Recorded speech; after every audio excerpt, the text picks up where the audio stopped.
ಇನ್ನು ವೃಶ್ಚಿಕ ರಾಶಿ, ವ್ಯಾಪಾರಸ್ಥರಿಗೆ ಲಾಭ ಇರತಕ್ಕಂಥದ್ದು, ಪತಿ ಪತ್ನಿಯರಲ್ಲಿ ಅಥವಾ ಕುಟುಂಬದಲ್ಲಿ ಸಹಕಾರ ಸಿಗತಕ್ಕಂಥದ್ದು, ಹಾಗೆ ದಾನ ಧರ್ಮಗಳನ್ನು ಮಾಡಲಿಕ್ಕೆ ಅಥವಾ ದೇವತಾ ದರ್ಶನವನ್ನು ಮಾಡಲಿಕ್ಕೆ ಇವತ್ತಿನ ದಿವಸ ಒಳ್ಳೆಯ ವಾತಾವರಣ ಇರತಕ್ಕಂಥದ್ದು, ಹಾಗೆ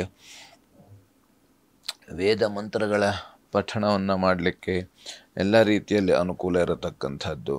ಆದರೆ ಯಾತ್ರೆಗೆ ಹೋಗುವಾಗ ಸ್ವಲ್ಪ ವಿಘ್ನಗಳು ಆಗತಕ್ಕಂಥ ಸಾಧ್ಯತೆ, ದೂರ ಪ್ರಯಾಣಸ್ಥರಿಗೆ ವಿಘ್ನಗಳು ಬರತಕ್ಕಂಥದ್ದು. ಹಾಗಾಗಿ ಆದಷ್ಟು